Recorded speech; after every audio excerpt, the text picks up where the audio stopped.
নমস্কার প্রিয় দর্শক বন্ধুরা, আশা করছি আপনারা সবাই ভালো আছেন, সুস্থ আছেন।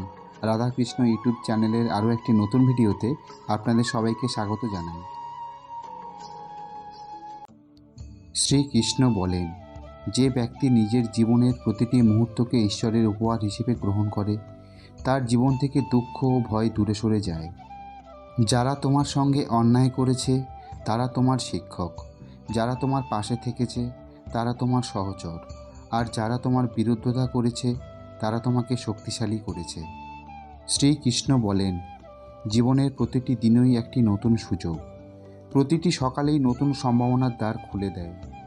অনেকেই অতীতের ভুলে ডুবে থাকে, ভবিষ্যতের চিন্তায় অস্থির থাকে, কিন্তু শ্রীকৃষ্ণ বলেন, যে বর্তমানকে ধারণ করতে পারে সেই সত্যিকারের জ্ঞানী। মনের শান্তি সবচেয়ে বড় সম্পদ। শ্রীকৃষ্ণ বলেন, যে ব্যক্তি বাইরের পরিস্থিতির উপর নির্ভর না করে নিজের ভেতর থেকে আনন্দ খুঁজে নিতে পারে সেই প্রকৃত সুখী। বাইরে যা ঘটছে তা সবসময় আমাদের নিয়ন্ত্রণে থাকে না। নিজের মনোভাব, এটাই আমাদের সত্যিকারের শক্তি।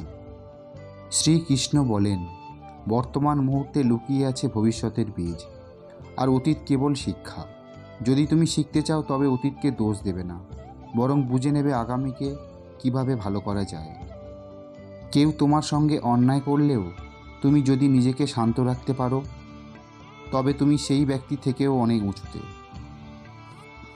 রাগ, প্রতিশোধ, হতাশা সবই দুর্বলতার লক্ষণ, আর ক্ষমা, সহানুভূতি ও ধৈর্য এইসব গুণেই লুকিয়ে আছে আত্মিক উন্নতির পথ।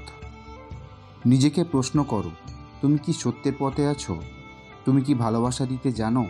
তুমি কি কাউকে নিরাশ না করে তার পাশে দাঁড়াতে পারো? শ্রীকৃষ্ণ বলেন, যদি কেউ তোমার দিকে ঘৃণা ছুঁড়ে দেয়, তুমি তার দিকে ভালোবাসা ফেরাও, কারণ ঘৃণা ঘৃণাকে বাড়ায়, কিন্তু ভালোবাসাই একমাত্র যা ঘৃণাকে গলিয়ে দিতে পারে। যারা তোমার খারাপ চায় তারা হয়তো তোমার পথ আটকে দেবে, কিন্তু যদি তুমি স্থির থাকো তাহলে ঈশ্বর নিজেই তোমার পথ তৈরি করে দেবে। শত্রুকে ভালোবাসা, এটি শুধু কথার ব্যাপার নয়, এটা সাধনার বিষয়। শ্রীকৃষ্ণ কুরুক্ষেত্রে দাঁড়িয়ে বলেছিলেন, আমি কারো পক্ষে বা বিপক্ষে নয়, আমি শুধু ধর্মের পক্ষে, অর্থাৎ সত্য যেখানে আমি সেখানে। এই নীতির উপর ভিত্তি করেই জীবনের প্রতিটি সিদ্ধান্ত নেওয়া উচিত। যখন নিজের লাভের কথা ভুলে অন্যের কল্যাণে কাজ করতে শিখবে, তখন ঈশ্বরের পথে প্রবেশ করতে পারবে। অহংকার এবং মায়া, এই দুটি মানুষের আত্মার পথকে ঢেকে রাখে। শ্রীকৃষ্ণ বলেন, যে ব্যক্তি নিজেকে সর্বজ্ঞ মনে করে সে কিছুই জানে না, আর যে নিজেকে শূন্য মনে করে এই ব্যক্তি ঈশ্বরের পূর্ণতা ধারণ করতে পারে। তুমি যদি প্রতিনিয়ত নিজের ভিতরটা পরিষ্কার করতে পারো, ক্রোধ, লোভ, অহংকার থেকে মুক্ত হতে পারো, তাহলে ঈশ্বর তোমার হৃদয়ে আসন নেবেন। যে সম্পর্ক টিকে থাকে তার ভিত্তি হলো বোঝাপড়া, শ্রদ্ধা এবং আত্মত্যাগ।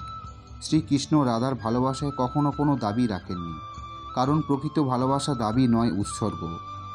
যদি কাউকে ভালোবাসো তাহলে তাকে নিজের মতো করে বেড়ে উঠতে দাও, তার পাশে থেকো, কিন্তু তাকে নিজের ইচ্ছার কারাগারে আটকে রেখো না।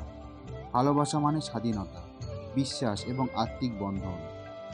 শ্রীকৃষ্ণ বলেন, যে মানুষ নিজের ভেতরের অন্ধকারকে স্বীকার করে সেই সত্যিকারের আলোর সন্ধান পায়। নিজেকে চেনা, নিজের দুর্বলতা মেনে নেওয়া, নিজের ভুল থেকে শিক্ষা নেওয়া, এটাই আত্ম উপলব্ধির প্রথম ধাপ। তুমি যদি সবসময় নিজেকে ঠিক ভাবো তবে কখনোই শেখার দরজা খুলবে না, কিন্তু যদি নিজেকে প্রশ্ন করো, আমি কেমন, আমি কি পরিবর্তন করতে পারি, তাহলেই ঈশ্বর তোমাকে পথ দেখাবেন। সবার সামনে ভালো থাকার অভিনয় করো না, বরং নিজেকে ভেতর থেকে ভালো করে তোলার চেষ্টা করো।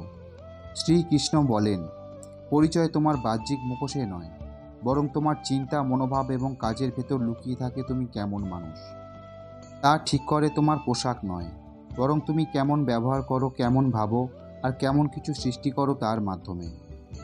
শ্রীকৃষ্ণ বলেন, প্রতিটি মানুষ, প্রতিটি পরিস্থিতি, এমনকি প্রতিটি ব্যথা ও তোমার আত্মার জাগরণে ভূমিকা রাখে। যদি তুমি প্রতিটি অভিজ্ঞতাকে গ্রহণ করতে পারো শিক্ষা হিসেবে, তবে কখনোই কোনো কিছু তোমাকে ভেঙে ফেলতে পারবে না। তুমি নিজের জীবনের নায়ক, তাই ভয় পেও না, থেমে থেকো না এবং নিজের আলোয় অন্যদের পথ দেখাও।